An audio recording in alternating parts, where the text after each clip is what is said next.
கிறிஸ்துவுக்குள் அன்பாய் அழைக்கப்பட்ட அன்புக்குரிய சகோதர சகோதரிகளே, ஞாயிறு காலை ஆராதனுடைய துவக்க ஜபத்துக்குள்ளாக நாம் கடந்து வருவோம். மகா உன்னதங்களில் வாசமாயிருந்து பூமியில் உள்ள மனுமக்களை ஆசீர்வதித்து வழிநடத்தி வருகிற இரக்கமும் மன உருக்கமும் நீடிய சாந்தமும் இம்மிகுந்த கிருபையும் நிறைந்த எங்கள் அன்பின் பரலோக பிதாவே, உமக்கே எல்லா துதி ஸ்தோத்திரங்களையும் இந்த காலை பொழுதிலே உமது நேசகுமாரனும் எங்கள் ஆண்டவருமாய் இருக்கிற கிறிஸ்தேசின் வழியாக ஏறெடுக்கிறோம். தந்தையே, கடந்த காலங்கள் முழுவதும் நீர் எங்கள் ஒவ்வொருவரையும் கண்ணின் மணி போல் காத்து எங்களுடைய வாழ்நாளில் ஒரு நாளை எங்களுக்கு சேர்த்து கொடுத்து இந்த நாளிலே எங்களை பரிசுத்தப்படுத்திக் கொள்ள இந்த நாளை எங்களுக்கு கிருபையாக நீ தந்திருக்கிறீர். அதற்காக உமக்கு நன்றி செலுத்துகிறோம். தந்தையே, அற்பரும் நீசரும் பாவிகளும் துடை தெரியப்பட்ட கந்தைகளுமாய் வாழ்ந்த எங்களை உம்முடைய விலையேறப்பெற்ற பாடத்தினாலே எங்களை மீட்டெடுத்து விசேஷமாக உம்முடைய ஒரே பேரான நேசகுமாரனை எங்களுக்கு பலியாக கொடுத்து அவருக்குள்ளாக நீர் எங்களை மீட்டுக்கொண்ட தயவுக்காமுக்கு கோடான கோடி நன்றிகளையும் ஸ்தோத்திரங்களையும் எடுக்கிறோம். தந்தையே, இப்பேற்பட்ட பாக்கியத்தை பெற்ற நாங்கள் எங்களுடைய வாழ்க்கையிலே எங்களுடைய ஓட்டத்தை இடது வலது சாயாமல் நேர்த்தியாய் ஓடி தேவன் தாமே நீர் குறித்திருக்க இலக்கை நாங்கள் அடைய எங்கள் ஒவ்வொருவருக்கும் பரிசுத்தாவின் வழிநடத்தலை இந்த நாளிலே தந்தரலும்.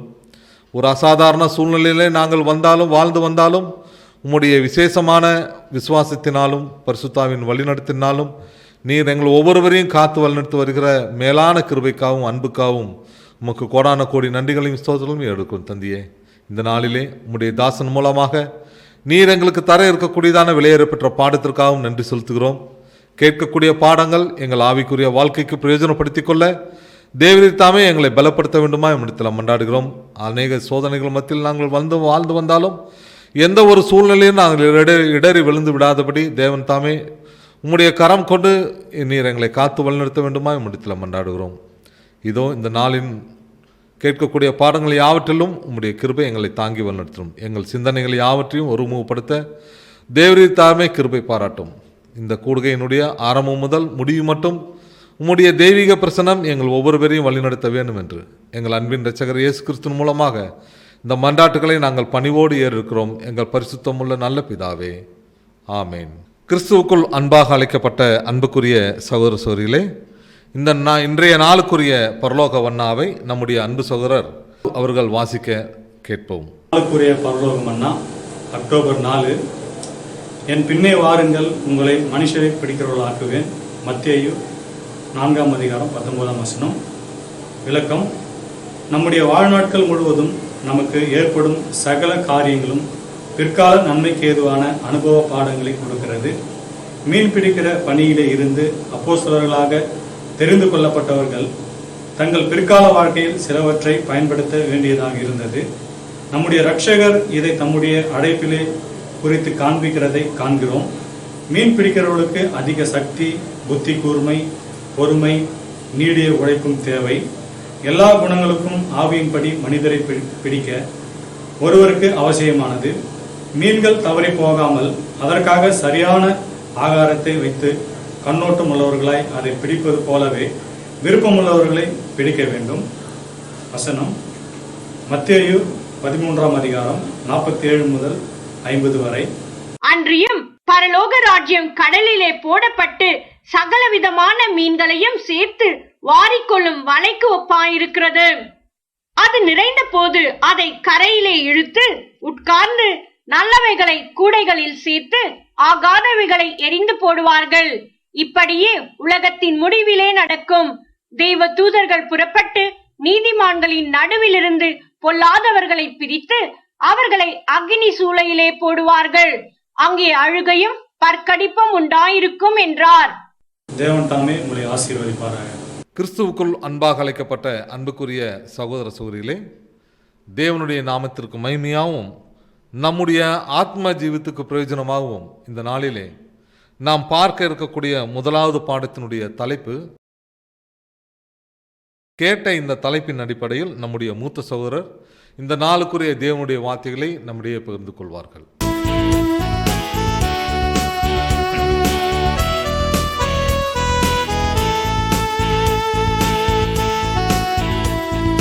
கிறிஸ்து இயேசுவுக்குள் அன்பாய் அழைக்கப்பட்ட அன்புக்குரிய சகோதர சகோதரிகளே, அனைவருக்கும் ஆண்டவராய் இயேசு கிறிஸ்துவுடைய நாமத்தினாலே அன்பின் வாழ்த்துக்கள். நம்முடைய பிதாவாகிய தேவன் நம்முடைய வாழ்நாளிலே மேலும் ஒரு நாளை நமக்கு கூட்டி கொடுத்து அதில் விசேஷமாக இன்றைய தினத்தில் ஒரு அருமையான ஒரு பாடத்தை நம்ம கவனிப்பதற்கு தேவன் கிருபை செய்தனால பிதாவாகிய தேவனுக்கு நம்முடைய இரட்சகர் மூலம் துதிகளையும் ஸ்தோத்திரங்களையும் நாம் ஏறெடுத்துக்கொள்வோம். ஓகே, இன்றைய தினத்தில் அன்புக்குரிய சகோதர சகோதரிகளை நம்ம பார்க்கக்கூடிய ஒரு சப்ஜெக்டினுடைய தலைப்பு யூதாவின் ஆசீர்வாதம் அப்படிங்கிற ஒரு தலைப்பில் இன்றைய தினத்தில் நம்ம ஒரு அருமையான ஒரு பாடத்தை நம்ம பார்க்கலாம். ஸோ இதற்கு ஆதாரமாக கவனிச்சின்னா, பழைய ஏற்பாட்டு காலத்தில் ஆதியாகமம் புஸ்தகம் இருக்கு இல்லையா, அதனுடைய கடைசி பகுதி யாக்கோபு வயசானதுக்கப்புறம் தன்னுடைய பிள்ளைகளை கூப்பிட்டு ஒவ்வொரு கோத்திர பிள்ளைகளுக்கும் என்ன செய்கிறாருன்னா, ஒரு சில ஆசீர்வாதங்கள், ஒரு சில தீர்க்க தரிசனங்களை அவர் சொல்கிறத நம்ம கவனிக்கலாம். இப்போ ஏற்கனவே ஏதோ வேறு 2-3 சப்ஜெக்ட் கூட நம்ம பார்த்துருக்கலாம். யோசேப்பை பற்றியெல்லாம் படிச்சிருப்போம். அதே மாதிரி தான் குறித்து ரெவலேஷன் ஸ்டடியிலெல்லாம் படிச்சிருக்கிறோம். தான் வழியில் கிடக்கிற குதிரையின் மேல் ஏறி இருக்கிறவன் குதிங்காலை கடிக்கத்தக்க வழியில் கிடக்கிற ஒரு சர்ப்பத்தை போல் இருப்பான் அப்படின்னு சொல்லி தானை பற்றி ஒரு விஷயம் நம்ம ஏற்கனவே நம்ம ரெவலேஷன் ஸ்டடியில் பார்த்தோம். ஸோ இப்போ நம்ம பார்க்க போகிறது இந்த யூதாவுக்கு தேவன் அங்கே யாக்கோபு கொடுத்த ஒரு ஆசீர்வாதம். இதில் என்னென்னு பார்த்தீங்கன்னா, இந்த வசனங்கள் எல்லாம் கொஞ்சம் நம்ம கூர்ந்து கவனிக்கும்போது, அதாவது ஒரு தனக்கு பின்னாடி வர்ற ஒரு பையன் உலக பிரகாரமாக இருக்கக்கூடிய ஒரு விஷயத்தில் ஆசீர்வதிக்கும் போது சாதாரண தகப்பன் எப்படி ஆசீர்வதிப்பாங்க என்று சொல்லி பார்த்தீங்கன்னா, இவன் நல்லா இருக்கணும், இவனுக்கு இந்த வீடு, இவனுக்கு இந்த நிலம், இவன் இப்படி தான் இந்த இந்த இந்த இடத்தையெல்லாம் வச்சுக்கிட்டு அவன் ஆசீர்வாதமாக இருக்கட்டும், அந்த மாதிரி தானே சொல்லுவாங்க.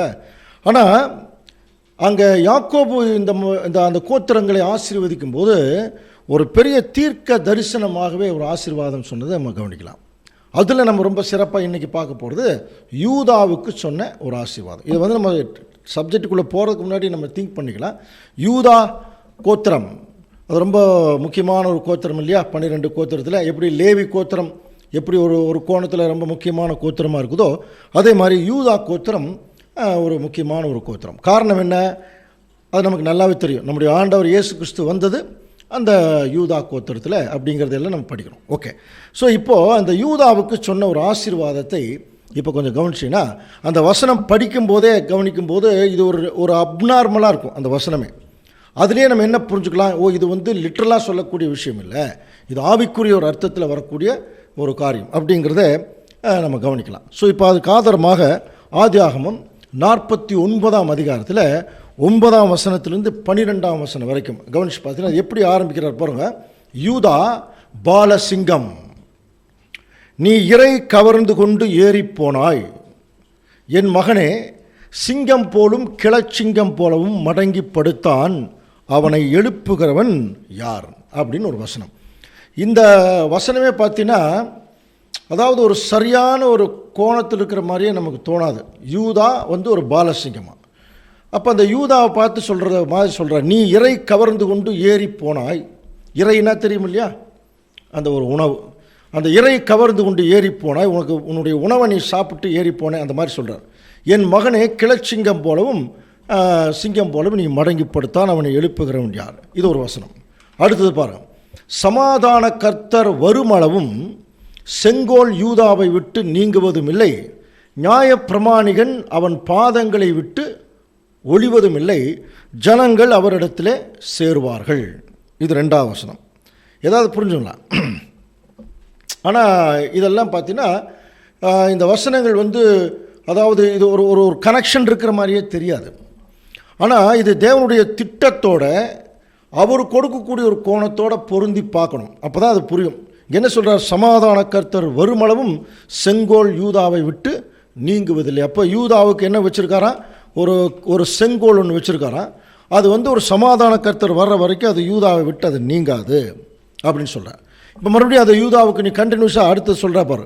அவன்கிறார் அந்த யூதா தன் கழுதை குட்டியை திராட்சை செடியிலும் தன் கோணிகை கழுதை குட்டியை நற்குல திராட்சை செடியிலும் கட்டுவான்.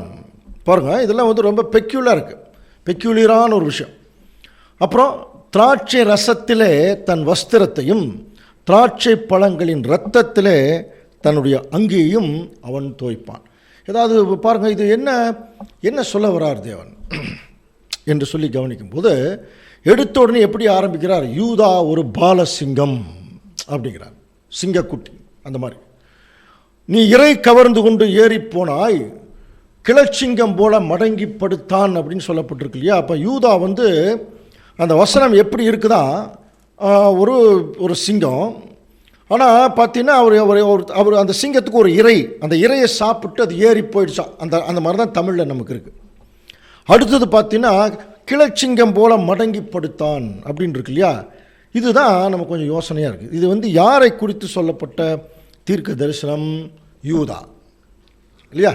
நமக்கு யூதான்னாலே ஞாபகத்துக்கு வருவது என்ன என்று சொல்லி கொஞ்சம் கவனிக்கும் போது கொஞ்சம் நம்ம அப்படியே மனதை கொஞ்சம் பழைய தீர்க்க தரிசனங்கள் இதெல்லாம் கொஞ்சம் நம்ம செலுத்தி பார்த்தோம்னா இந்த யூதா யாரை குறிக்கும்ங்கிறத சொல்லலாம். பட் அதுக்கு முன்னாடி என்ன சொல்கிறாருன்னா, அந்த யூதா வந்து ஒரு கிளச்சிங்கம் மூலம் மடங்கி படுத்தான் இருக்கும். இது வந்து நம்முடைய மூத்த சௌர்லாம் கமெண்ட்ரி எழுதும்போது ரெக்யூபெண்ட் லைன் அப்படின்னு ஒரு வார்த்தை யூஸ் பண்ணாங்க.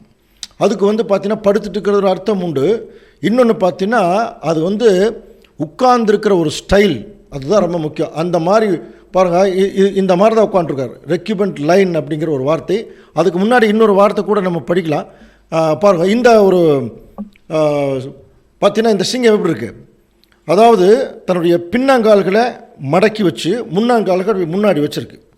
இப்படி இருக்கக்கூடிய சிங்கத்துக்கு தான் ரெக்யூபெண்ட் லைன்னு சொல்லுவாங்களாம். அது என்ன அப்படின்னா, இந்த சிங்கம் வந்து தன்னுடைய காட்டுக்குள்ளே இப்படி முன்னாடி அந்த ஒரு காலை இப்படி முன்னாடி வச்சு தன்னுடைய தலையை தூக்கி பார்த்துச்சுன்னா தன்னுடைய டார்கெட்டை ஃபிக்ஸ் பண்ணுதுன்னு அர்த்தம். தன்னுடைய இரையை அது கரெக்டாக வந்து டார்கெட் பார்த்துட்ருக்கு. சரியான டைம் வரும்போது அந்த சிங்கம் தன் இறை மேலே என்ன ஆகிடும், பாஞ்சிரும். புரியுதுங்களா? தன்னுடைய இரையை என்ன செய்யும், அது தேவையான அளவு எடுத்துக்குமா. ஸோ இந்த மாதிரி ஒரு லைனுங்கிறார், நல்லா புரிஞ்சுக்கலாம். ஸோ இது வந்து இது தான் கவனிக்கலாம். அப்போது நீ இறை கவர்ந்து கொண்டு ஏறி போனாயின்னு சொல்கிறார் பார்த்தீங்களா. அப்போது அதே அந்த யூதாவை பற்றி தான் சொல்லப்பட்டிருக்கு. கடைசி அந்த வசனத்தை எப்படி முடிக்கிறார் அப்படின்னா, அவன் கண்கள் திராட்சரசத்தினால் சிவப்பாயும் அப்புறம் அவனுடைய பற்கள் பாலினால் வெண்மையாயும் இருக்கும். யார்? யூதாவுடைய கண்கள் சிகப்பாக இருக்குமா.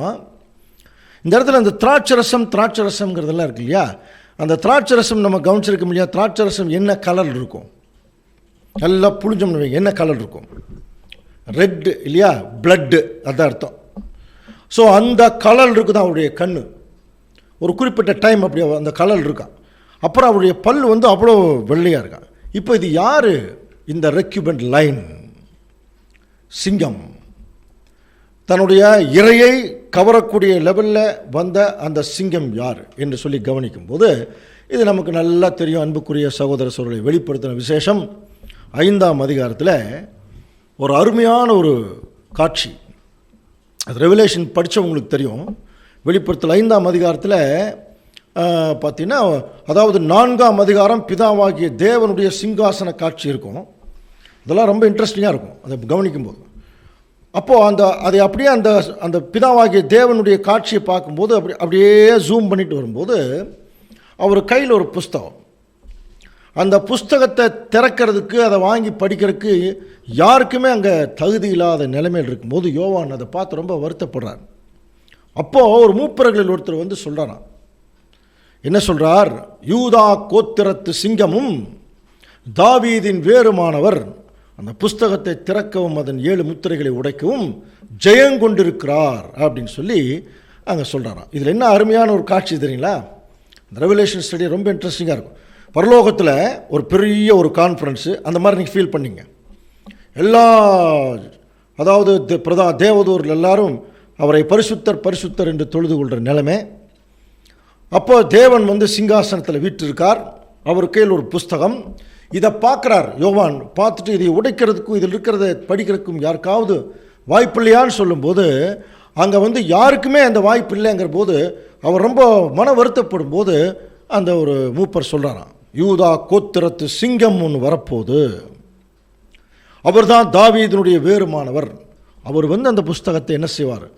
திறக்கவும் அதனுடைய முத்திரைகளை உடைப்பார். அப்போது பரலோகத்தில் இருக்கிற சர்வ அந்த ஜனங்கள் நம்முடைய அந்த காட்சி அப்படி வச்சுங்க. எல்லாரும் என்ன நினச்சிட்டு இருக்கிறாங்க, ஒரு பெரிய சிங்கம் ஒன்று வந்து முன்னாடி நிற்க போகுது அப்படின்னு ஒரு சிங்கத்தை எதிர்பார்த்து கொண்டிருந்த போது பின்னாடி இந்த வசனங்களை படித்து பாருங்கள்.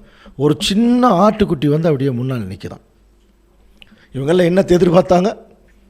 பயங்கரமான ஒரு பராக்கிரம் உள்ள ஒரு சிங்கம் வந்து வரும்னு சொல்லும்போது ஒரு சின்ன ஆட்டுக்குட்டி வந்து முன்னாடி நிற்கிறான். ஸோ இது எதை குறிக்கும்? இந்த சிங்கம் யாரை குறிக்கும்? அங்கே அட்ரஸ் கொடுத்தார், யூதா கோத்திரத்து சிங்கம். நம்முடைய ஆண்டவர் இயேசு கிறிஸ்து தான் அந்த சிங்கம். இந்த பூமியில் அவர் முதல் வருகையில் வரும்போது அவர் ஏற்கனவே ராஜா தான். ஆனால் பாருங்கள், சிங்கத்துக்கும் அந்த ஆட்டுக்குட்டிக்கு இருக்கிற இந்த வித்தியாசத்தை கொஞ்சம் கவனிங்க. சிங்கம் மிருகங்களில் ரொம்ப பராக்கிரமம் உள்ளது, ஆட்டுக்குட்டி மிருகங்களே ரொம்ப சாஃப்ட். அப்போ அவ்வளோ பெரிய பராக்கிரமத்திலிருந்து ஆண்டவர் இயேசு கிறிஸ்து அவர் ரொம்ப சாஃப்டாக, ரொம்ப தன்னை தாழ்த்தி அடிமையின் ரூபம் எடுத்து, அதனால தான் ஆட்டுக்குட்டியானவர் அப்படிங்கிற அந்த பேர் அவருக்கு பாருங்க. ஆட்டுக்குட்டி, அந்த ஆட்டுக்குட்டி ஆனவர். எப்படி இருந்தவர்? சிங்கமாக இருந்தவர். இப்போ ஆட்டுக்குட்டியாக என்ன இருக்கார் அப்படின்னா எந்த அளவுக்கு தன்னை ஒரு தாழ்த்தியிருக்கார். சரிங்களா? ஸோ யூதாவுக்கு சொன்ன ஆசீர்வாதம் அங்கே இருக்கக்கூடிய சாதாரண யூதாவுக்கு சொன்ன ஆசீர்வாதம் அல்ல, யூதா கோத்திரத்தில் வந்த அந்த சிங்கத்துக்கு சொன்ன ஆசீர்வாதம், அவரை பின்பற்றக்கூடிய தேவனுடைய பிள்ளைகளுக்கு கொடுத்த ஆசீர்வாதம். ஸோ இந்த யூதா கோத்திரத்து சிங்கம் முதல் வருகையில் வரும்போது ஆட்டுக்குட்டியாக வந்தது, ரெண்டாம் வருகையில் வரும்போது ராஜாவாக வரும். அதுதான் நமக்கு நல்லா தெரியும். இந்த ரெண்டு கேப்பில் இந்த பூமியில் என்ன நடக்குது, இதையே நமக்கு விளக்கி சொல்கிறதா இந்த ஒரு தீர்க்க தரிசனம். ஆண்டவர் இயேசு கிறிஸ்துடைய முதல் வருகையிலிருந்து அவருடைய ரெண்டாம் வருகை வரைக்கும் நடக்கக்கூடிய ஒரு காரியத்தை தான் இங்கே ஒரு தீர்க்க தரிசனமாக சொல்லப்பட்டிருக்கு. இப்போ அந்த ஆர்டர் கொஞ்சம் நீங்கள் கவனிக்கணும். முதல்ல எடுத்தோன்னே எப்படி படித்தோம்? யூதா பாலசிங்கம், புரியுதுங்களா? அப்போ அப்படின்னா ஏற்கனவே அவர் வந்து பயங்கரமான ஒரு பாலசிங்கம், சிங்கக்குட்டி அந்த அர்த்தம் கூட இருக்கு. ஆனால் அவர் வந்து தன்னுடைய இறை கவர்ந்து கொண்டு போகிறது தான் அவர் வந்தாராம். அப்படின்னா அவர் ஏற்கனவே சிங்கம்னா புரிஞ்சுங்களா, சகல அதிகாரம். அதனால தான் ஆண்டவர் இயேசு கிறிஸ்து இந்த பூமிக்கு வந்துட்டு மேலே போகும்போது என்ன சொன்னார்? மத்தேயு 28:18 வாசிக்கலாம் பாருங்க. அப்பொழுது இயேசு சமீபத்தில் வந்து அவர்களை நோக்கி, வானத்திலும் பூமியிலும் சகல அதிகாரமும் எனக்கு கொடுக்கப்பட்டது. சகல அதிகாரம் கொடுக்கப்பட்டது. அவர் வந்து மனுஷனா வந்த போதே இந்த ஆகாயத்தை கண்ட்ரோல் பண்ணார் இல்லையா? காற்றை என்ன பண்ணார்? அதட்டினார் இல்லையா? அட்மாஸ்பியரில் தானே அது காத்திருக்கு. அப்போது அவர் வந்து இந்த பூமியில் இருக்கும்போதே அவர் வந்து அவருக்கு சில அதிகாரங்களை தேவன் கொடுத்தார். மேலே போகிறதுக்கு முன்னாடி என்ன சொல்லிட்டார்? வானத்திலும் பூமியிலும். புரியுதுங்களா? அப்போ எல்லாத்துலேயுமே அவருக்கு அந்த அதிகாரம், அந்த அளவுக்கு ஒரு சிங்கம். இப்போ இந்த பூமிக்கு வரும்போது அவர் ஆட்டுக்குட்டி மாதிரி வர்றார் இல்லையா? அவர் எதுக்கு வந்தாரா? தன்னுடைய இறையை கவர்ந்து கொண்டு போகிறது. அப்படின்னா இயேசு கிறிஸ்து முதல் வருகையில் வந்ததே அவருக்கு ஒரு இறை, ஒரு சாப்பாடுன்னு வச்சுங்களேன், அதை வந்து ரெடி பண்ணுறதுக்கு தான் வந்தாராம். அப்படின்னா இது என்ன? அது வேணும் இல்லையா? ஒரு முறை ஆண்டவர் இயேசு கிறிஸ்து அவங்க வந்து சொல்கிறா பாருங்க, யோவான் 4:32. அதற்கு அவர், நான் புசிப்பதற்கு நீங்கள் அறியாத ஒரு போஜனம் எனக்கு உண்டு என்றார். பாருங்க, நான் புசிப்பதற்கு நீங்கள் உங்களுக்கு தெரியாத ஒரு சாப்பாடு எனக்கு இருக்கு தெரியுமா? உடனே அவர்கள் சீஷர்கள் ஒருவர் பார்த்து யாராவது அவருக்கு போஜனம் கொடுத்த வந்திருப்பாங்களோன்னு அவங்க யோசனை பண்ணுறாங்க. அப்போ ஆண்டவர் சொன்ன வார்த்தை பாருங்க, வாசிக்கலாம். யோவான் 4:34. இயேசு அவர்களை நோக்கி, நான் என்னை அனுப்பினவருடைய சித்தத்தின்படி செய்து அவருடைய கிரியையை முடிப்பதே என்னுடைய போஜனமாய் இருக்கிறது. அந்த இறையை கவர்ந்து கொண்டு போகிறது, என்னை அனுப்பினவருடைய சித்தத்தை செய்து முடிக்கிறது தான் என்னுடைய போஜனம். நான் சாப்பிட்ற சாப்பாடுங்க. அப்போ முதல் வருகையை பொறுத்த வரைக்கும் ஆண்டவர் இயேசு கிறிஸ்துடைய பிரதான நோக்கங்கள், முதல் வருகையினுடைய நோக்கங்கள் நிறைய இருக்குது. அதில் முக்கியமான ஒரு நோக்கம் என்ன அப்படின்னு பார்க்கும்போது ஈடுபலி கொடுக்கறது, அது நமக்கு தெரியும். அது உலகளாவிய ஒரு தேவனுடைய திட்டம். ஆனால் அவர் முதல் வருகையில் வந்து ரெண்டாம் வருகை வர வரைக்கும் அந்த கேப் இருக்குது பாருங்கள். அந்த கேப்பில் வந்து ஒரு முக்கியமான நிகழ்ச்சி நடக்கணும். அந்த முக்கியமான நிகழ்ச்சி என்ன என்று சொல்லி கவனிக்கும்போது அவருடைய அந்த போஜனத்தில் முக்கியமான ஒரு விஷயம் என்ன தெரியுங்களா?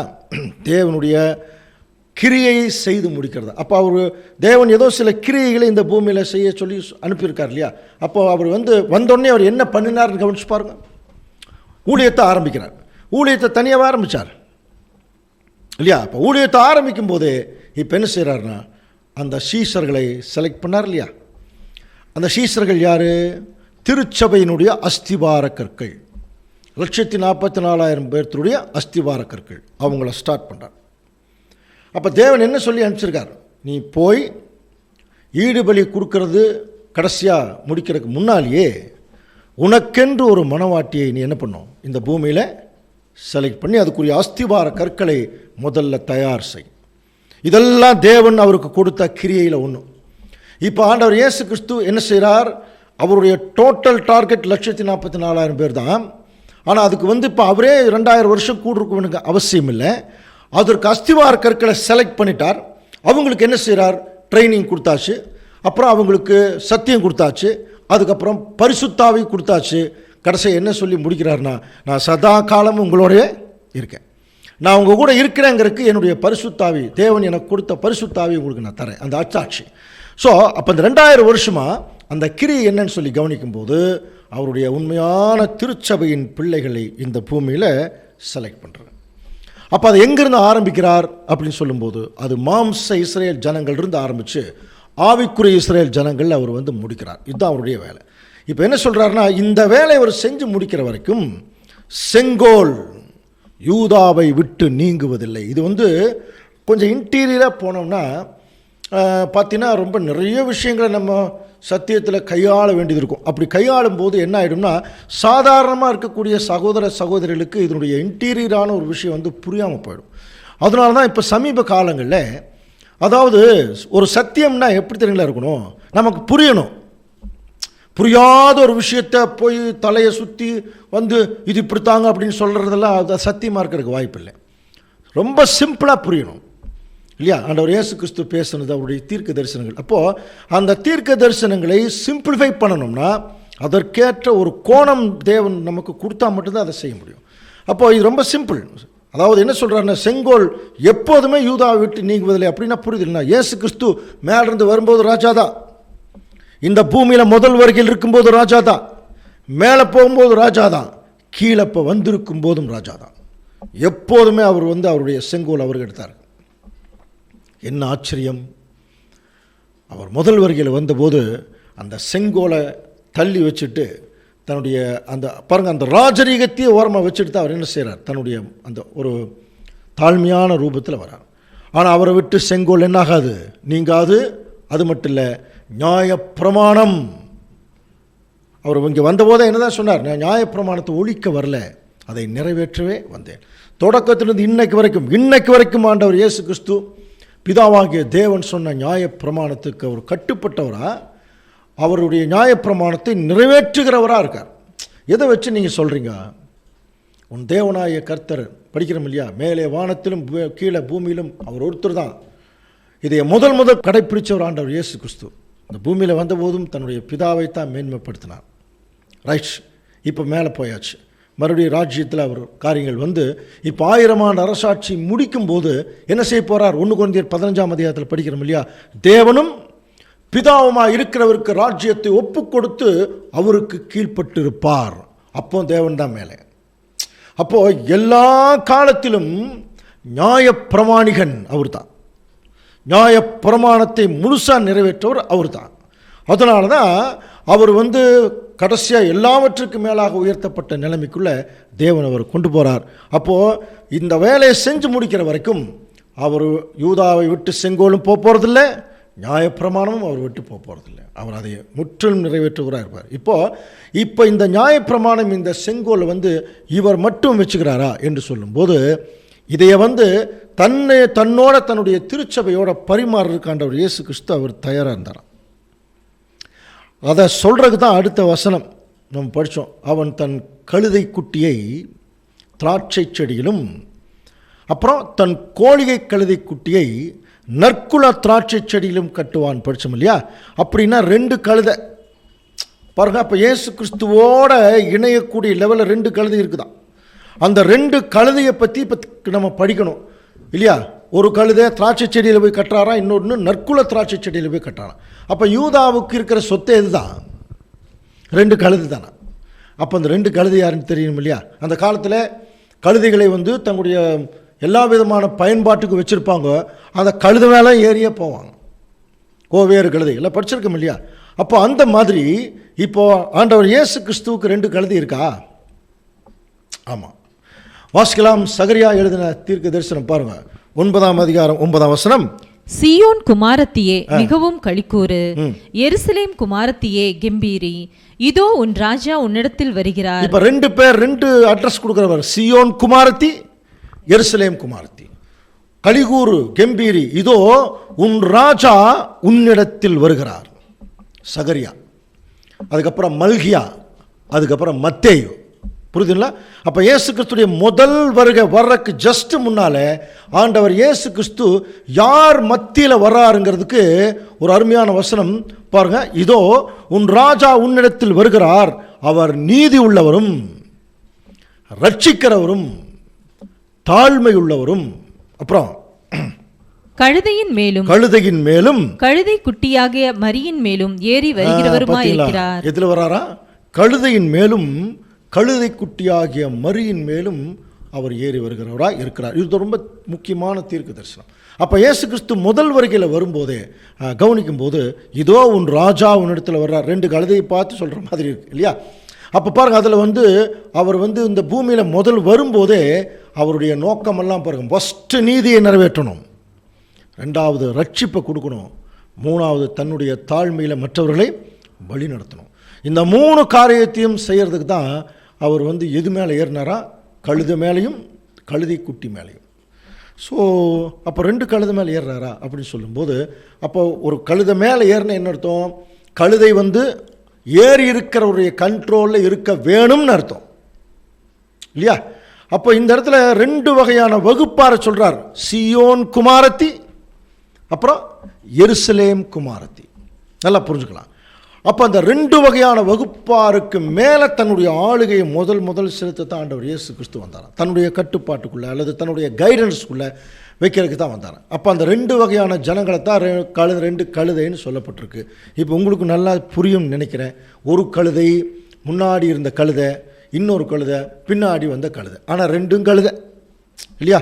அப்போ இது எந்த ஜனங்கள் மேலே அவர் தன்னுடைய ஆதிக்கத்தை, தன்னுடைய அரவணைப்பை அல்லது தன்னுடைய கைடன்ஸை செலுத்தி வந்தார்? 2 கழுதை. ஒன்று மூத்த கழுதை, இன்னொன்று இளைய கழுதை, இப்படி கூட சொல்லலாம் இல்லையா? ஸோ இது நமக்கு இது பெரிய ஒரு ஆராய்ச்சியெல்லாம் கிடையாது, நமக்கு நல்லா தெரியும். அந்த 2 கழுதைகளை பற்றி நம்ம சொல்லும்போது கவனிக்கும்போது இது என்னன்னு பார்த்தீங்கன்னா, ஒன்று மாம்ச இஸ்ரேல் ஜனங்கள், இன்னொன்று ஆவிக்குரிய இஸ்ரேல் ஜனங்கள். சரியா? மாம்ச இஸ்ரேல் ஜனங்கள், இன்னொன்று ஆவிக்குரிய இஸ்ரேல் ஜனங்கள். அன்புக்குரிய சகோதர சகோதரர்களே, கொஞ்சம் கவனிக்கலாம். நம்முடைய ஆண்டவர் இயேசு கிறிஸ்து கூட அவருடைய முதல் வருகையில் வந்தபோது அவர் தான் மரணம் அடைவதற்கு முன்னாலே ஒரு கழுதையிலே போனார் இல்லையா? அதை குறித்து கூட நம்ம மத்தேயு 21ஆம் அதிகாரத்தில் வாசிக்கிறோம். உங்களுக்கு எதிரே இருக்கிற கிராமத்துக்கு போங்க, அங்கே ஒரு கழுதையும் அதனோட கூட ஒரு குட்டியும் கட்டியிருக்க காண்பீர்கள், அதை அவிழ்த்துட்டு வாங்க அப்படின்னு சொல்கிறார் சீசர்கள்கிட்ட. அவங்க உங்களை யாராவது கேட்டால் இது ஆண்டவருக்குன்னு சொல்லுங்கன்னு சொன்னார். அதுக்கப்புறம் கவனிச்சு பார்த்தீங்கன்னா அதே 21ஆம் அதிகாரம் 4ஆம் வசனம் வாசிக்கலாம் பாருங்க. இதோ உன் ராஜா சாந்த குணம் உள்ளவராய் கழுதையின் மேலும் கழுதை குட்டியாகிய மரியின் மேலும் ஏறிக்கொண்டு உன்னிடத்தில் வருகிறார் என்று சீயோன் குமாரத்திக்கு சொல்லுங்கள் என்று. பாருங்க, என்ன இப்போ நம்ம சகரியால படிச்சோம் இல்லையா? அந்த தீர்க்க தரிசன வசனத்தை ஆண்டவர் இந்த இடத்துல சொல்றார். பாருங்க, இதோ உன் ராஜா சாந்த குணமுள்ளவராய் கழுதையின் மேலும் கழுதை குட்டியாகிய மரியின் மேலும் அவர் ஏறி வருகிறார். அதை எப்படி பாருங்கள், அந்த வசனமே எப்படி இருக்கு? மரியின் மேல் ஏறிக்கொண்டு உன்னிடத்தில் வரார். எப்படி வராரா? சாந்த குணம் உள்ளவராய். இதை எத்தனை சகரியால் படித்தோம்? நீதியாக இருக்கிறவர், ரட்சிக்கிறவர், சாந்த குணமுள்ளவர் படித்தோம் இல்லையா? இந்த மாதிரி தான் ஆண்டவர் இயேசு கிறிஸ்து வராருன்னு சொல்லி இதை நம்ம எந்த இடத்துல ஊர்ஜிதப்படுத்தணும் அப்படின்னு சொல்லி பார்க்கும்போது அந்த ஓசன்னா பாடிட்டு வர்றாங்க இல்லையா? அப்போ இயேசு கிறிஸ்து அந்த கழுதை மேலே ஏற்றிட்டு வர்றாங்க. இதைத்தான் அவர் எப்படி சொல்கிறாருன்னா, இந்த தீர்க்கதரிசியினால் உரைக்கப்பட்டது நிறைவேறும்படி இதெல்லாம் நடந்தது அப்படின்னு சொன்னார். இப்போ நம்முடைய கேள்வி என்னென்னா, ஒரு கழுதையும் கொண்டு வந்தாங்க, கழுதை குட்டியும் கொண்டு வந்தாங்க. இப்போ இயேசு கிறிஸ்து 2ல் ஏற முடியுமா? இல்லையா? ஏதோ ஒன்று தான் ஏற முடியும். அப்போது கொஞ்சம் கவனிச்சு பார்த்தீங்கன்னா பாருங்க, கழுதையும் கழுதை குட்டியும் கொண்டு அவைகளின் மேல் தங்கள் வஸ்திரத்தை போட்டாங்கன்னு மத்தேயு சொல்கிறார். ஆனால் மார்க் இதுக்கு ரெஃபரன்ஸ் கொடுக்கும்போது அவர் ஆக்சுவலாக எதில் தான் ஏறினார் அப்படிங்கிறத குறித்து வாசிக்கலாம் பாருங்க. மார்க் 11:7 வாசிக்கலாம். அவர்கள் அந்த குட்டியை இயேசுவினிடத்தில் கொண்டு வந்து அதன் மேல் தங்கள் வஸ்திரங்களை போட்டார்கள். பார்த்தீங்களா, குட்டி மேலே தான் வஸ்திரங்களை போட்டாங்க. இப்போ யோசனை பண்ணி போய் நார்மலாக ஒரு கழுதைன்னா அது கொஞ்சம் நல்லா பெருசாக இருக்கும், அது மேலே உட்கார்றது ஓகே. ஆனால் இந்த இடத்துல பர்டிகுலராக கழுதை கொண்டு வந்திருக்காங்க, கழுதை குட்டி கொண்டு வந்திருக்காங்க. இப்போது அந்த கழுதை குட்டி மேலே அந்த வஸ்திரங்களை போட்டு ஆண்டவர் இயேசு கிறிஸ்து ஏற்றினாங்க.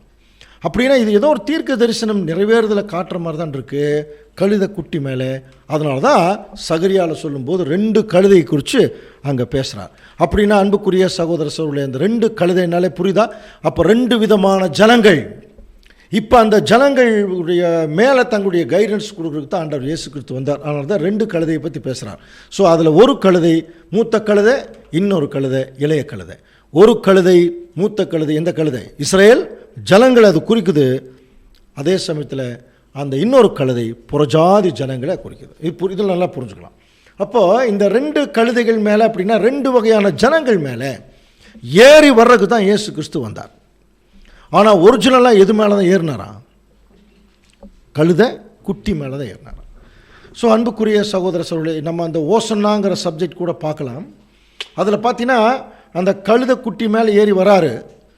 அப்போ வரும்போது ஆக்சுவலாக அந்த கழுதை குட்டிக்கு தான் மரியாதை பாருங்கள்.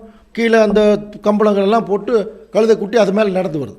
எதுக்கு? இயேசு கிறிஸ்து ஏறி இருக்கிற வரைக்கும் அதுக்கு மரியாதை. இயேசு கிறிஸ்து இறங்கி போனதுக்கப்புறம் அந்த கழுதை குட்டியை யாருமே கவனிச்சிருக்க மாட்டாங்க இல்லையா? ஒரு பாட்டு கூட கிறிஸ்துவ மண்டலத்தில் பாடுவோம் இல்லையா? குட்டி நாணையா, கழுதை குட்டி நாணையான்னு ஒரு பாட்டு கேள்விப்பட்டிருக்கீங்களா? பட்டிருப்பீங்க இல்லையா? இயேசுராஜன் ஏறி செல்லும் குட்டி நாணையா பாட்டெல்லாம் நல்லா பாடுவோம். ஆனால் அதோடைய அர்த்தம் என்ன? இயேசுராஜன் இந்த கழுதை மேலே ஏறி இருக்கணும் அப்படின்னு என்ன அர்த்தம்? இந்த கழுதை இயேசு கிறிஸ்து அவர் என்ன செய்யணும்? ஆதிக்கம் செலுத்தணும், அவர் கைடன்ஸ் கொடுக்கணும். அதனால தான் சபையாகிய சரீரத்துக்கு கிறிஸ்து என்னவா இருக்கார்?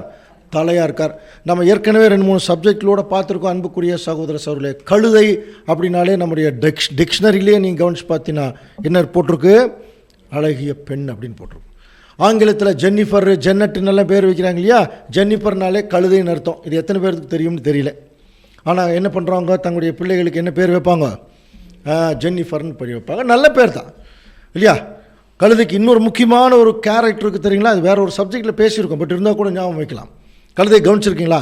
ஏன்னா இப்போல்லாம் கழுதையே இல்லை, ரொம்ப எங்கேயோ ஏதோ ஒரு டைமில் பார்க்கலாம். பழைய காலத்துல எல்லாம் இருந்தாங்க அந்த கழுதைகள் எல்லாம் வண்ணார்கள் வச்சுட்ருப்பான். கழுதைகள் எப்பொழுதுமே ஒரு பியூர் வாட்டர், சுத்தமான தண்ணி தாங்க குடிக்கும். கவனிச்சு பாருங்க இனிமேல் கழுதை எங்கேயாவது பார்த்தா, சரியா? சுத்தமான தண்ணி மட்டும்தான் குடிக்கும் கழுதை, வேறு தண்ணி குடிக்காது, மற்ற மிருகங்களைப் போலல்ல. அப்போது தேவனுடைய திருச்சபையின் பிள்ளைகளை கழுதை கொப்பிட்டும் பேசியிருக்கார் தேவன். சுத்தமான தண்ணி. இப்போ நம்ம குடிச்சிட்டு இருக்கிறது என்ன? சுத்தமான தண்ணி. புரியுதுங்களா? உண்மையான திருச்சபை. இந்த திருச்சபையையும் கழுதை குட்டிக்கு ஒப்பிட்டு பேசியிருக்கார். மாம்ச இஸ்ரேல் ஜனங்களையும் கழுதைக்கு ஒப்பிட்டு தான் பேசியிருக்கார். ஆனால் இதில் ஒரு சின்ன வித்தியாசத்தை அந்த தீர்க்க தரிசனத்தில் நம்ம உணரலாம். எப்படி உணரலாம் அப்படின்னா, அந்த தீர்க்க தரிசனம் ஆதியாகமம் 49ஆம் அதிகாரத்தில் பார்த்தோம் இல்லையா? அந்த யூதா என்ன பண்ணுறார்? தன்னுடைய கழுதை குட்டியை திராட்சை செடியிலும் அப்படின்னு வசனம் இருக்குது. அப்புறம் இன்னொன்று, கோழிகை கழுதை குட்டியை நற்குல திராட்சை செடியிலும் கட்டுவான் அப்படின்னு இருக்கும். இதில் தான் ஒரு பிரிவு இருக்குது. அது இங்கிலீஷில் கொஞ்சம் கிளியராக இருக்கும்னு நினைக்கிறேன். ஏன்னா பழைய காலத்தில் நம்ம மூத்த சோழர்கள் அதை கொஞ்சம் கூர்ந்து கவனிச்சாங்க. ஸோ முதல் கழுதை குட்டி எதை குறிக்குது? கழுதை அப்படிங்கிறது சாதாரண ஆஸ்ன்னு இருக்கும், புரியுதுங்களா? அது எதை குறிக்குதுன்னா, மாம்ச இஸ்ரேல் ஜனங்கள். சாதாரண கழுதையில் மேலே எப்படி இருக்கும்னா சுமைகள் இருக்கும், நல்லா புரிஞ்சுக்கலாம். சுமைகள் இருக்கும். அப்போ சுமைகள் இருக்கிற கழுதை மேலே ஒருத்தர் ஏற முடியாது இல்லையா? சுமைகள் இருக்கிற கழுதை மேலே ஏற முடியாது. அதே மாதிரி தான் மாம்ச இஸ்ரேல் ஜனங்களும் ஒரு கழுதைன்னு பார்த்தோம் இல்லையா? அவர்கள் கிட்ட என்ன சுமை இருந்தது? எதை சுமந்துட்டு இருந்தாங்க? அல்லது எதை சுமக்க முடியாமல் கஷ்டப்பட்டாங்க? நியாயப்பிரமாணம். புரியுதுங்களா? ஸோ இந்த கழுதையை தான் திராட்சை செடியில் கட்டினாராம். அதாவது அவர்களுக்கு அந்த கனி கொடுக்கக்கூடிய காரியத்தில் ரொம்ப கான்டாக்டில் தேவன் அவங்களுக்கு நிறைய வாய்ப்பு கொடுத்துருந்தார். ஸோ இது தான் அது குறிக்குது. அடுத்தது பார்த்தீங்கன்னா கோழிகை கழுதை குட்டியை நற்குல திராட்சை செடியில் கட்டினாராம். அது என்ன கோழிகை கழுதை அப்படின்னா வைல்டு ஆஸ்ன்னு இருக்கும், அதாவது சுமையேற்றாத கழுதை, காட்டு கழுதைன்னு சொல்லுவாங்க. அப்போ இந்த மாதிரி காட்டு கழுதைகளில் எந்த சுமையும் இருக்காது, புரியுதுங்களா? அப்போது இஸ்ரேல் ஜனங்கள் ஒரு கழுதை, சுமை சுமக்கக்கூடிய கழுதை, சுமை சுமக்கக்கூடிய கழுதை மேலே யாரும் உட்கார மாட்டாங்க. ஆனால் அதே சமயத்தில் சுமை இல்லாத கழுதை யார் தெரியுங்களா? இந்த கழுதைக்கு இன்னொரு பேர் கூட இருக்கு, சுயாதீன கழுதைன்னு பேர் இருக்கு. அது யாருங்க? அவருடைய உண்மையான திருச்சபையின் மக்கள். நம்மெல்லாம் இன்றைக்கி நம்ம மேலே எந்த சுமையும் தேவன் வைக்கல, மனப்பூர்வமாக தான் கூப்பிட்றார். ஒருவன் என்னை பின்பற்ற விரும்பினால் அவன் தன்னைத்தான் வெறுத்து தன் செலவை எடுத்துட்டு வாங்க, மனப்பூர்வமாக. சுயாதீன பிரமாணம் என்கிற ஸ்திரீயினுடைய வித்து நம்மெல்லாம் இல்லையா, சுயாதீன பிரமாணம். அப்போ இந்த கழுதை மேலே எந்த சுமையும் இல்லை. அப்படின்னா அந்த 2 கழுதை, ஒரு கழுதையும் கழுதை குட்டியும் கொண்டு வந்தாங்க. ஆண்டவர் எது மேலே தான் உட்கார்ந்தாராம்? கழுதை குட்டி மேலே. அப்படின்னா புரியுதுங்களா? அப்போ ஒரிஜினலாக உண்மையான திருச்சபையின் மேலே ஆண்டவர் இயேசு கிறிஸ்து தன்னுடைய ஆதிக்கத்தை செலுத்தி கொண்டிருக்கிறதுனால தான் அதை எதில் கட்டுறாரா? நற்குல திராட்சை செடியில் கட்டினாராம். ஸோ அன்புக்குரிய சகோதர சகோதரர்களே, இப்போ கவனிச்சு பார்த்தீங்கன்னா மாம்ச இஸ்ரேல் ஜனங்களுக்கும் கழுதைன்னு பேர், ஆவிக்குரிய இஸ்ரேல் ஜனங்களுக்கும் கழுதைன்னு பேர்.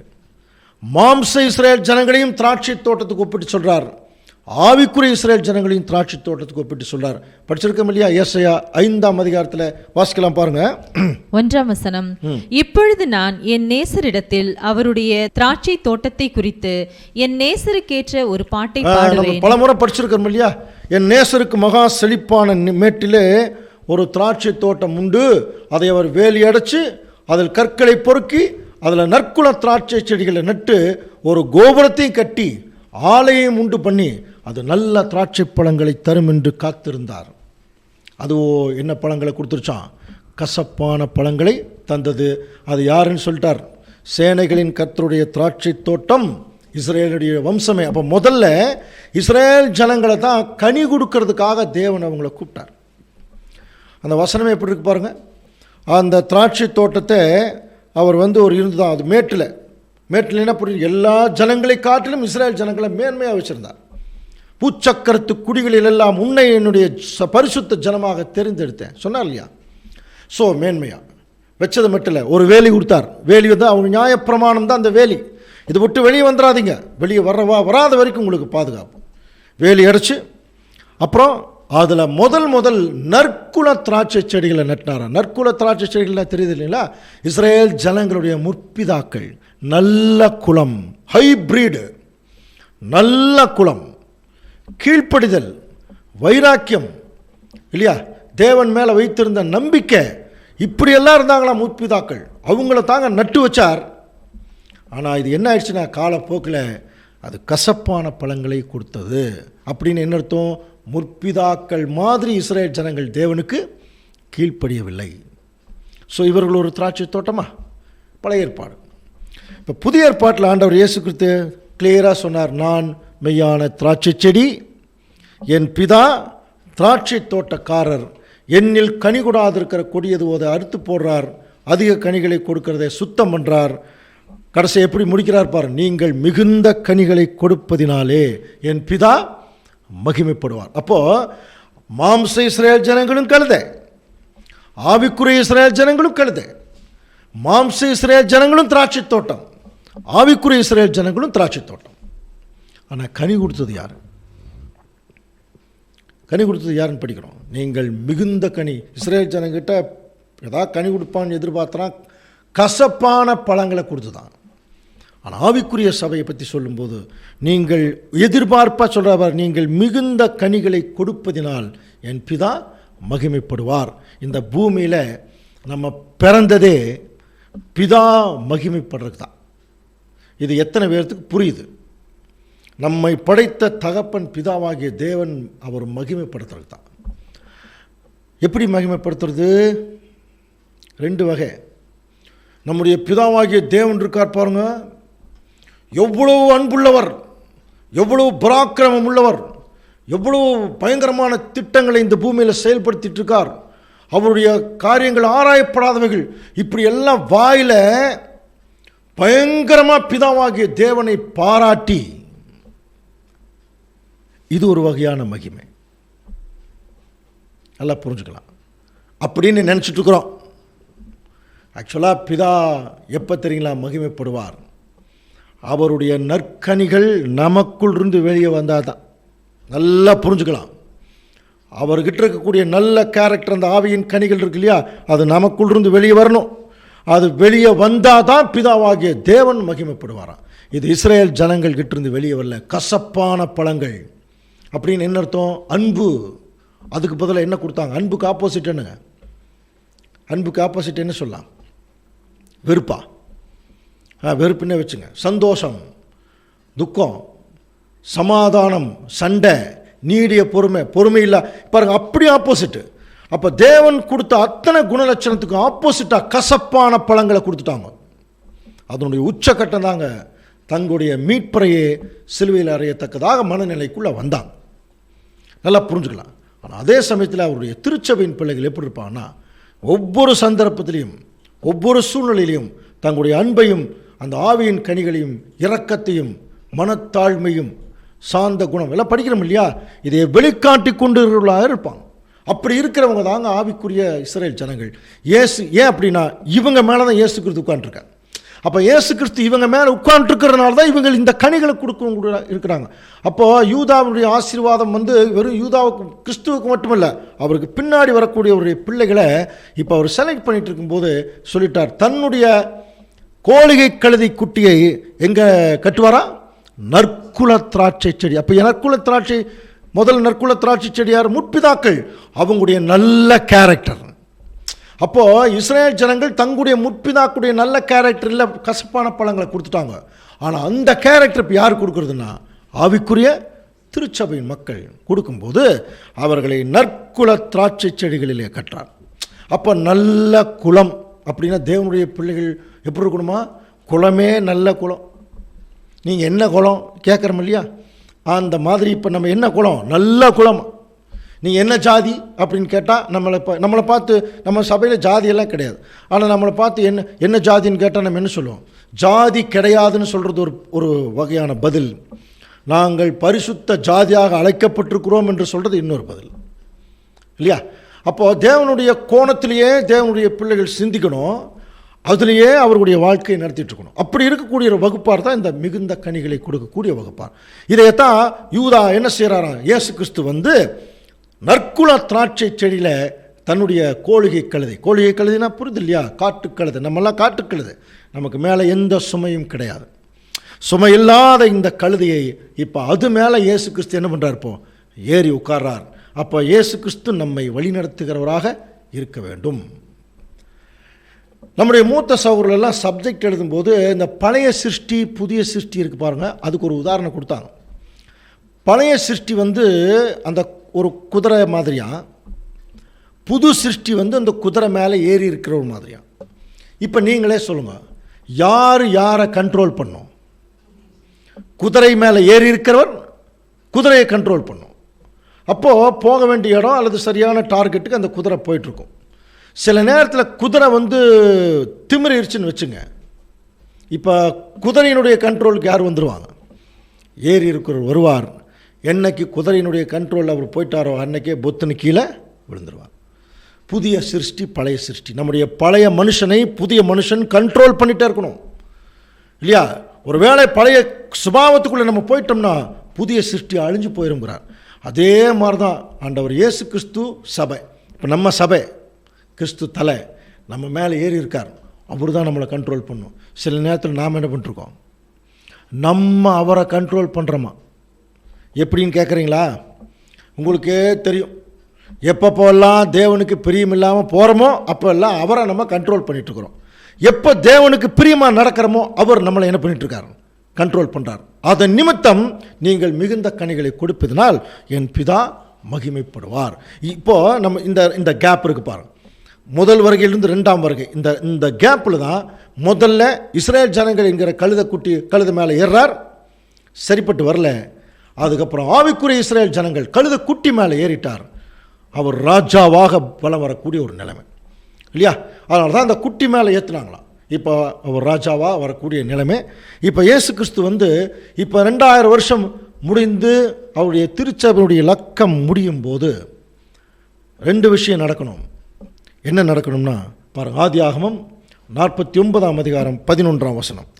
திராட்சை ரசத்திலே தன் வஸ்திரத்தையும் திராட்சை பழங்களின் ரத்தத்திலே தன் அங்கியும் தோய்ப்பான்.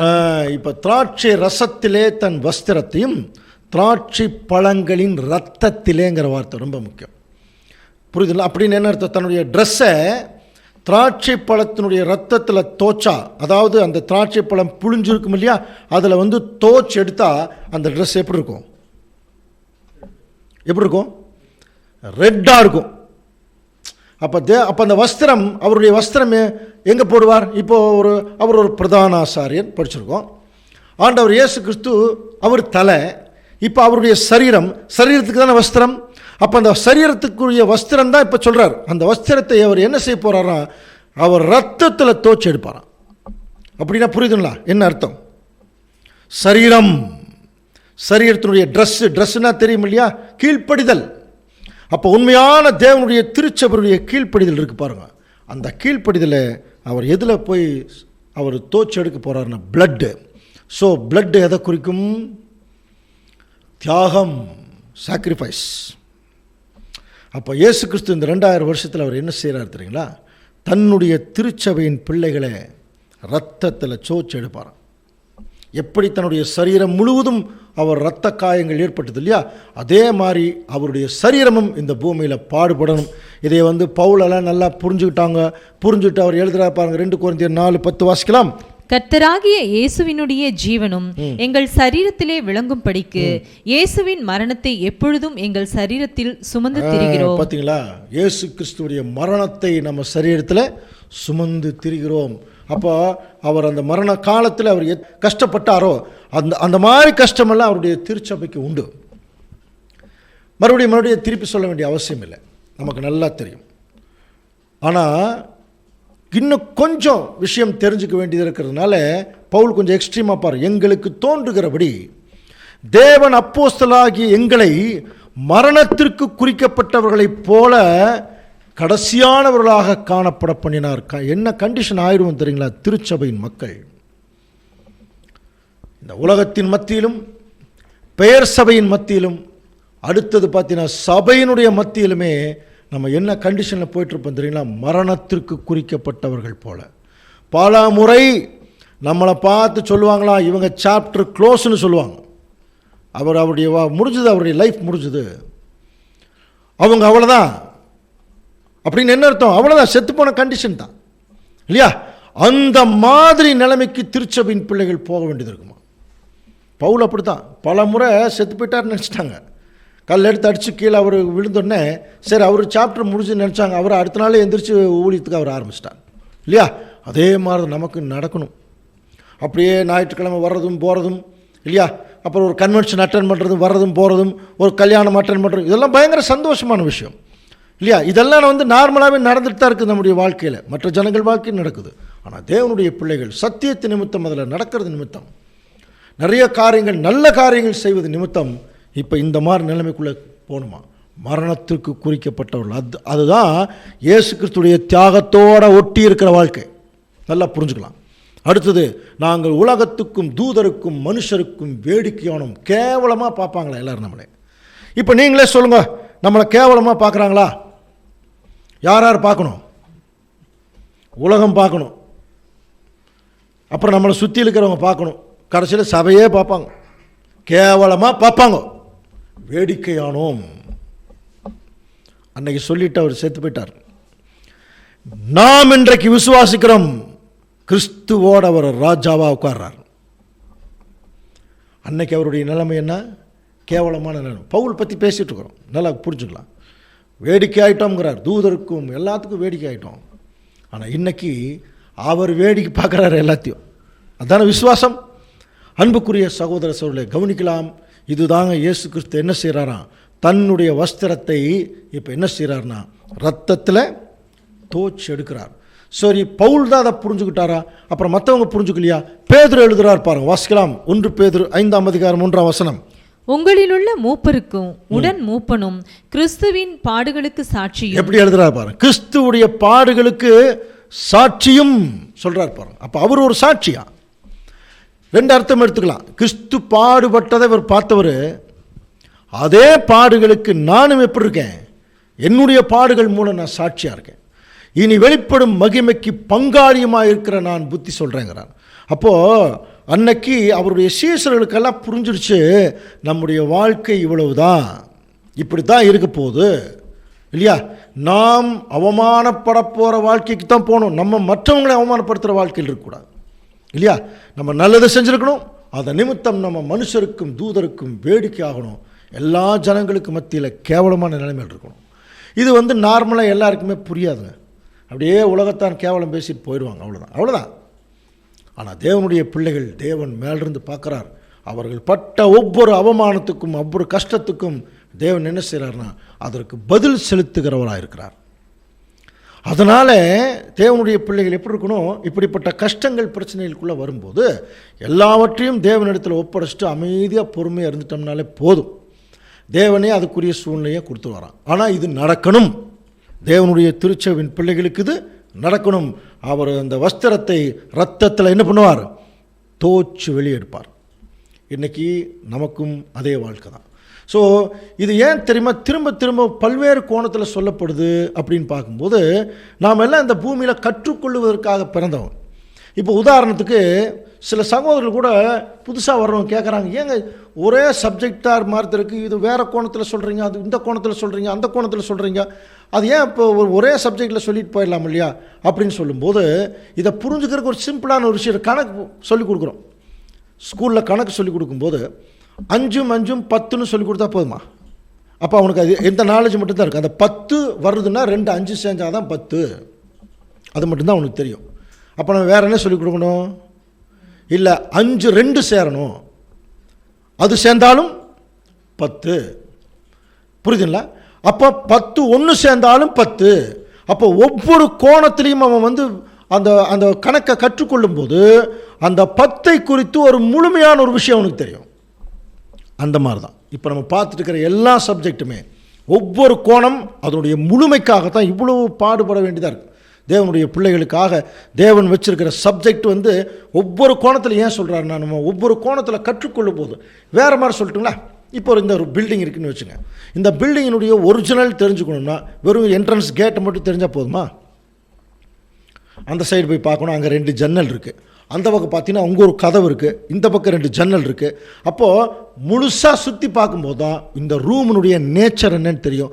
இல்லைங்க ஒரே ரூம் தானுங்க, முன்னாடிருந்து பார்த்தா போகுதுன்னு சொன்னால் அது சரியாக வராது இல்லையா. அப்போ எல்லா கோணத்திலும் ஒரே ரூமை தான் பார்க்குறோம், ஆனால் எல்லா கோணத்திலையும் பார்க்குறோம். அதே மாதிரி தான் தேவன் புது சிருஷ்டியாக மாற வேணுங்கிறது தான் நம்முடைய முழு நோக்கம். அந்த புது சிருஷ்டியாக மாறுவதற்கு அதுக்கு என்னென்ன மூகாந்தரங்கள் உண்டு, அதுக்கு எவ்வளோ பிரச்சனைகள் இருக்குது, அதை எப்படி ஜமாளிக்கணும், எல்லாத்தையும் ஒவ்வொரு கோணத்தின் மூலம் தேவன் சொல்கிறார். அதனுடைய ஒரு பரிமாணம் தான் இப்போ நம்ம பார்த்துட்டு இருக்கிறோம். ஆண்டவர் இயேசு கிறிஸ்து 2ஆம் வருகையில் வந்திருக்கிறார்.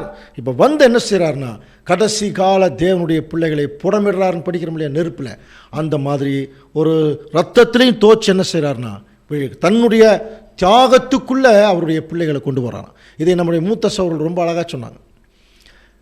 இயேசு கிறிஸ்துவை தேவன் பலி செலுத்தினாராம். இப்போ இயேசு கிறிஸ்து சபையை பலி செலுத்திட்டு இருக்காராம். நல்லா புரிஞ்சுக்கலாம். அப்போ அப்படின்னு என்ன அர்த்தம், இயேசு கிறிஸ்துவை தேவன் பலி செலுத்தினார்னா பாடுகளுக்கு உட்படுத்தினார். அதே மாதிரி தான் கிறிஸ்து தன்னுடைய சபையை இப்போ எதுக்கு உட்படுத்துகிறார், இப்போ அநேக அவமானங்கள் பாடுகளுக்கு உட்படுத்தி குவாலிஃபை பண்ணுறார். தன்னுடைய பிள்ளைகள் எப்படி இருக்கணும்னு படிச்சிருக்கணும். எபேசியர் 5ஆம் அதிகாரம் 25 படிக்கிறோம் இல்லையா, பழுதற்றதும் பிழையற்றதுமான சபையாக தனக்கு முன்னே நிறுத்தி கொள்வதற்கு பர்ஃபெக்டாக தனக்கு முன்னாடி தன்னுடைய மனைவி இருக்கணும். அப்படின்னு அதுக்கு முன்னாலே தன்னுடைய மனைவியை என்ன செய்கிறார், பல பாடுகளுக்கு பல சோதனைகளுக்கு உட்படுத்தி ஒரு பரிசுத்த சபையாக வெளியெடுக்கிறார். அதனுடைய ப்ராசஸ் தான் இப்போ நடந்துட்டுருக்கு. அப்படி செய்யும்போது அவருடைய கண் எப்படி இருக்குன்னு படிச்சிருக்கிறோம். இந்த வசனம் படித்த முடியாது, அவருடைய கண் எப்படி இருக்குதான், சிகப்பாக இருக்கும். அதான் படித்தோம், அவருடைய கண்கள் சிகப்பாக இருக்குது. அதான் அந்த வசனத்துடைய கடைசியில் படிக்கிறோம். அப்படின்னா என்ன அர்த்தம், சிகப்பாக இருக்குன்னா அப்படியே கண் செவந்துருச்சுன்னு சொல்கிறோம் இல்லையா. சில பேருக்கு ஏன் கண் செவக்குது, பார்த்துட்டே இருக்கிறாங்க. திடீர்னு கண்ணு செவக்குது. எதனால் கண்ணு செவக்குதுன்னா, கண்ணீர் வர்றதில் கூட கண்ணீர் செவக்கும். ஆனால் சில நேரங்களில் பார்க்கக்கூடிய விஷயம் நம்முடைய மனதை பலமாக பாதிச்சுன்னா அது வந்து ஒரு அழுகையாக வெளிப்படும் அல்லது ஒரு பயங்கரமான கோபமாக வெளிப்படும். ஸோ அப்படி வெளிப்படும் போது பாருங்கள், அப்போ அந்த பார்க்கறதுனுடைய ஜட்ஜ்மெண்ட்டு தான் அந்த கண்ணு செவக்கிறது. தமிழில் சொல்லுவாங்க சுட்டரிக்கும் கண்கள் அப்படி சொல்லுவாங்க இல்லையா? இப்போ இயேசு கிறிஸ்து தன்னுடைய முழு கவனத்தையும் தன்னுடைய சபை மேலே வச்சுருக்காராம், தனக்கு முன்னாடி நிற்கிறது. அதனால தான் வெளிப்படுத்தின விசேஷத்தில் ஆண்டவர் இயேசு கிறிஸ்துவை பற்றி படிக்கிறோம் பாருங்கள். வெளிப்படுத்தல் 1:14 வாசிக்கலாம். அவருடைய சிரசும் மயிரும் வெண்பஞ்சை போலவும் உறைந்த மலையை போலவும் வெண்மையாய் இருந்தது. அவருடைய கண்கள் அக்கினி ஜுவாலையை போல அவருடைய இருந்தது. கண்கள் எப்படி இருந்தா? வெளிப்படுத்தல் 1ஆம் அதிகாரத்திலேயே கிறிஸ்துவுடைய ஒரு பிரதான ஆசாரியின் உடை உடுத்தி இருக்கிற மாதிரி ஒரு 7 குத்து விளக்குக்கு நடுவில் நிற்கிறார். 7 குத்து விளக்கு தெரியும், 7 சபைகள். அப்போ 7 சபைகளுக்கு நடுவில் ஆண்டவர் இயேசு கிறிஸ்து நின்று ஒவ்வொரு சபையும் அவர் கண்காணிக்கிறார். விசேஷமாக இப்போ எதை கண்காணிச்சுட்டு இருக்கார்? கடைசி கால திருச்சபையை தன்னுடைய கண்கள் மூலம் கண்காணிக்கிறார். இது தேவனுடைய ஒரு கவனத்தை பற்றி சொல்லும்போது சகரியா போன்றவர்கள் எப்படி எழுதுறாங்கன்னா, தேவனுடைய 7 கண்கள் அப்படின்னு சொல்லப்படும். 7 கண்கள்ங்கிறது என்ன? முழு கவனமும் திருச்சபை மேல் இருக்கு. இப்போ கிறிஸ்துவுடைய முழு கவனமும் தன்னுடைய கண்ணில் அவர் அங்கே பார்த்துட்டு இருக்கிறார் திருச்சபையை. வெளிப்படுத்தின விசேஷம் இன்னொரு வசனம் கூட வாசிக்கலாம். 19:11 பரலோகம் திறந்திருக்க கண்டேன், இதோ ஒரு வெள்ளை குதிரை காணப்பட்டது, அதன் மேல் ஏறி இருந்தவர் வெண்மையும் சத்தியம் உள்ளவர் எனப்படுவார். இது ஆண்டவர் கிறிஸ்துவை பற்றி சொல்லப்பட்ட வசனம் தான். அவர் வந்து ராஜாவா வரும்போதே அவர் நீதியாய் நியாயம் தீர்த்து என்ன செய்கிறாரா? யுத்தம் பண்ணுகிறார். அப்போ இங்கே வந்தோடனே யுத்தம் ஆரம்பிக்குது. அடுத்தது அவருடைய கண்கள் அக்கினி ஜுவாலை போல் இருந்தது. அவருடைய சிரசின் மேல் அநேக கிரீடங்கள் இருந்தது. அநேக கிரீடங்கள்னா நிறைய வேலை. கிறிஸ்து இங்கே வந்ததுக்கப்புறம் நிறைய ஒர்க் அவருக்கு இருக்குது. அந்த ஒர்க்கு ஒவ்வொன்றிலையும் அவருடைய ராஜரீகம் இருக்குங்கிறது அநேக கிரீடம். சரியா? ஓகே. இப்போ அவருடைய கண் எப்படி இருக்குதா? அக்னி ஜுவாலை. இதெல்லாம் எதற்கு நல்லா சொல்லப்பட்டிருக்குன்னா ஜட்ஜ்மெண்ட். இயேசு கிறிஸ்து தன்னுடைய திருச்சபையை முற்றிலும் கவனித்து அவர் நியாய தீர்ப்பு கொடுக்குறவராக இருக்கார். ஸோ அந்த வேலை தான் இப்போ நடந்துட்டுருக்குது. இப்போ கடைசியாக நியாய தீர்ப்பு தேவனுடைய வீட்டில் துவங்குதுன்னு பேதுரு எழுதினார். ஆக்சுவலாக இப்போ என்ன காலம்? நியாய தீர்ப்பு என்ன துவங்குற காலமா? முடிகிற காலம். அப்போ இயேசு கிறிஸ்து 2ஆம் வருகையில் வந்து தன்னுடைய கூர்மையான நியாய தீர்ப்பை அவருடைய திருச்சபையின் பிள்ளைகள் மேலே வைக்கிறார். அதுதான் அந்த கண்ணு ஜுவாலிக்கிற அந்த அக்னியை போட்டிருந்தது. ஸோ என்னைக்கு ஜட்ஜ்மெண்ட் முடியுதோ அன்னைக்கு அடுத்த ஆசீர்வாதம் இந்த பூமியில் ஸ்டார்ட் ஆகும். அதைத்தான் சொல்லும்போது அவருடைய பற்கள் எப்படி இருக்குதா? பாலினால் வெண்மையாக இருக்கும். பல் எப்படி இருக்குதா? பாலினால். அப்போது இது இந்த இடத்துல வந்து கவனிச்சு பார்த்தீங்கன்னா அந்த பாலை வந்து ஒரு முக்கியமான விஷயமாக சொல்கிறார். உன்னத பாட்டில் கூட ஆண்டவர் இயேசு கிறிஸ்து மணவாட்டி 2 பேரும் மாறி மாறி புகழ்ந்துக்கிற பாட்டு தான் உன்னத பாட்டு. அதில் 4ஆம் அதிகாரத்தில் பாருங்கள், திருச்சபையை பார்த்து சொல்வது, உன் பற்கள் மயிர் கத்தரிக்கப்பட்ட பின் குளிப்பாட்டப்பட்டு கரையேறுகிறவைகளும் ஒன்றாகிலும் மலடாயிராமல் எல்லாம் இரட்டை குட்டி ஈன்றவைகளுமான ஆட்டு மந்தையைப் போல இருக்குதான். அவ்வளோ பியூரிஃபையாக இருக்குமா. எந்த மாதிரி ஒரு விளக்கம் சொல்கிறா பாரு அந்த பற்களுக்கு. மயிர் கத்திரிக்கப்பட்ட பின் குளிப்பாட்டி கரையேறுகிற ஒரு ஆட்டு மந்த மாதிரி இருக்குமா தேவனுடைய திருச்சபையின் பிள்ளைகளை அங்கே சொல்லும்போது. ஏன் இவைகளெல்லாம் அங்கே சொல்லப்பட்டிருக்குன்னா, அந்த வாயிலிருந்து தான், வாய்க்குள்ளே தானே பற்கள் இருக்குது. பற்களுடைய முக்கியமான வேலை என்ன? அரைக்கிறது தான் இல்லையா? அரைக்கிறது தான். ஆனால் இந்த இடத்துல அரைக்கிறத பற்றி சொல்லாமல் அந்த பாலுக்கு முக்கியத்துவம் கொடுத்து சொல்கிறார். ஸோ அது என்ன பால்னாலே நமக்கு தெரியும் இல்லையா? பால்னொன்னே நமக்கு என்ன வசனம் ஞாபகத்துக்கு வரும்? படிச்சிருக்கோம் இல்லையா? திருவசனமாகிய களங்கமில்லாத ஞானப்பால். அன்புக்குரிய சகோதர சகோதரி, ஆண்டவர் இயேசு கிறிஸ்து 2ஆம் வருகையில் வந்து திருச்சபையினுடைய ஜட்ஜ்மெண்ட் முடிஞ்சிருச்சுன்னு வைங்க. 144,000 மணவாட்டி செலெக்ஷன் முடிஞ்சிருச்சுனாலே அடுத்தது இந்த பூமியில் ஆசீர்வாத மழை பெய்ய ஆரம்பிக்கும். அது மகா உபத்திரவ காலத்துக்கு பின்னாடி நமக்கு தெரியும். உச்சக்கட்டம் நடக்கும். அதுக்கு பின்னாடி ஆசீர்வாத மழை. இதை யோயேல் தீர்க்கதரிசி எப்படி எழுதுறார் அப்படின்னு சொல்லி கவனிக்கும் போது பாருங்க, அக்காலத்திலே பர்வதங்கள் திராட்சை ரசத்தை பொழியும், மலைகள் எப்படி ஓடுமா? பாலாய் ஓடும். எங்கிருந்து? அடுத்த வசனம் பாருங்க. யூதாவின் ஆறுகள் பார்த்தீங்களா? எந்த ஆறுகளா? யூதாவின் ஆறுகள் எல்லாம் பிரவாகித்து ஓடும். இப்போ நம்ம எந்த ஆசீர்வாதத்தை பற்றி பேசிட்டு இருக்கிறோம்? யூதாவுக்கு வரப்போகிற ஆசீர்வாதம் தானே சொல்ற. பாருங்க, யூதாவின் ஆறுகள் பிரவாகித்தோடும், ஒரு ஊற்று கர்த்தருடைய ஆலயத்திலிருந்து புறப்படும். படிக்கிறோம். இதெல்லாம் எதை குறிக்குதுன்னா, உண்மையான தேவனுடைய திருச்சபையின் பிள்ளைகள் யூதா கோத்திரத்தில் இயேசு கிறிஸ்துவுக்கு பின்னாடி வரவும். இந்த யூதாவின் ஆறுகள் பாலாய் ஓடுமா? அப்படின்னா பால்னா புரியுது இல்லையா? திருச்சபையின் இடத்திலிருந்து களங்கமில்லாத சத்தியங்கள் என்ன ஆயிட்டு இருக்கும்? உலக ஜனங்களுக்கு அது போயிட்டு இருக்கும். ஏன்னா களங்கமில்லாத நிலைமையில் அவர்கள் ஜட்ஜ்மெண்ட்டை முடிச்சிருப்பாங்க. முடிக்கும்போது இந்த உலகத்துக்கு ஆசீர்வாத மழை, அதான் திராட்சை ரசம், புரியுதுன்னா? அடுத்தது பார்த்தீங்கன்னா பால், அவருடைய களங்கமில்லாத சத்தியங்கள் அது போகுமா? இதையத்தான் ஏசாயா எழுதும்போது, ஓ தாகமாக இருக்கிறவர்களே, நீங்கள் எல்லாரும் தண்ணீர்கள் அன்றைக்கு வாருங்கள், பணமில்லாதவர்களே வந்து வாங்கி சாப்பிடுங்கள், நீங்கள் பணமுமின்றி வந்து பணமுமின்றி விலையுமின்றி எதை வாங்கிக்கிறார் பாரு? திராட்சை ரசமும் பாலும் கொள்ளுங்கள். ராஜ்யத்தில் உண்மையான தேவனுடைய உலக ஜனங்களுக்கு தேவன் கொடுக்கறது திராட்சை ரசம், தெரியும் இல்லையா? ஆசீர்வாதங்களை குறிக்கும். பால் களங்கமில்லாத தேவனுடைய சத்தியத்தை குறிக்கும். அப்படின்னா அவருடைய ராஜ்யத்தில் திருச்சபை பால் கொடுப்பாக்கிறவங்களாம் இருப்பாங்களாம். அது எப்படிப்பட்ட பால்? களங்கமில்லாத பால். அப்போ களங்கமில்லாத பால் எங்கிருந்து வரும்? தாயின் இடத்திலிருந்து வரும். புரியுதுங்களா? அப்போது இந்த கண்ணுக்கு தெரிகிற ராஜ்யம் வரும் பொழுது கிறிஸ்துவும் சபையும் இந்த பூமியில் எப்படி இருப்பாங்க, என்ன செய்வாங்க?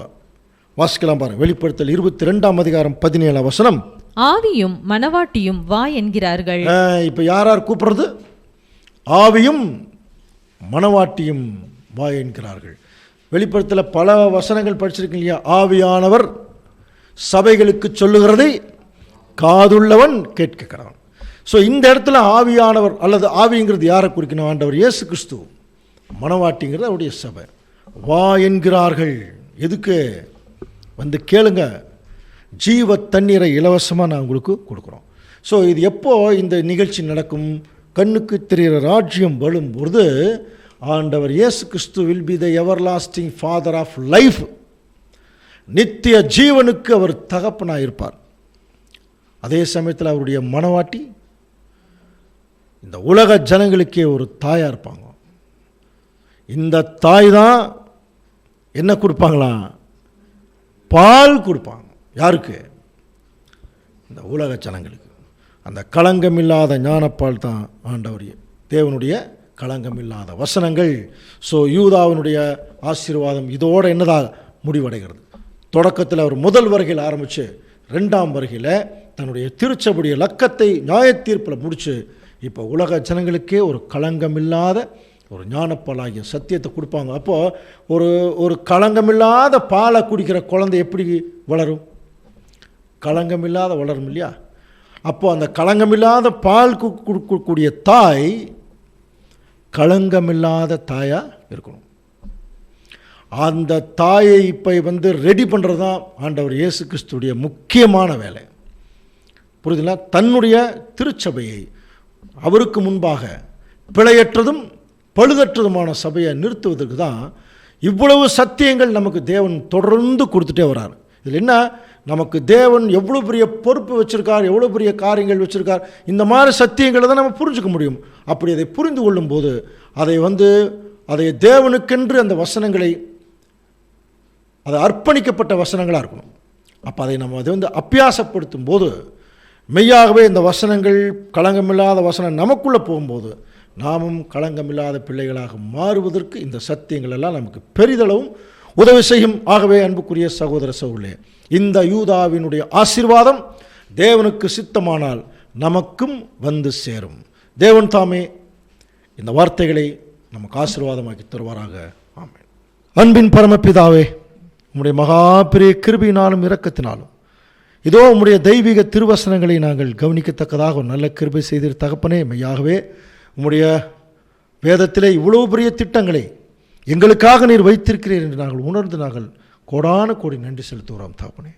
இதோ வரக்கூடிய நாட்களிலே இந்த சத்தியத்தை கேட்டுக்கொண்டு வருகிற உம்முடைய பிள்ளைகளை தேவரித்தாமே கரம் தொட்டு ஆசீர்வதித்து தொடர்ந்து இந்த சத்தியங்களை கேட்கவும் நீர் வைத்திருக்கிற மேலான ஆசீர்வாதங்களை பெற்றுக்கொள்ளவும் தக்கதாக நல்ல கிருபையை தந்து ஆசீர்வதிக்க வேண்டுமாய் இந்த தாழ்மையான விண்ணப்பங்களை எங்கள் அன்பின் இரட்சகரும் மீட்பரும் ராஜாவுமா இருக்கிற இயேசு கிறிஸ்துவின் மூலம் வேறெடுக்கிற மகா பரிசுத்தமுள்ள தந்தையே, ஆமென்.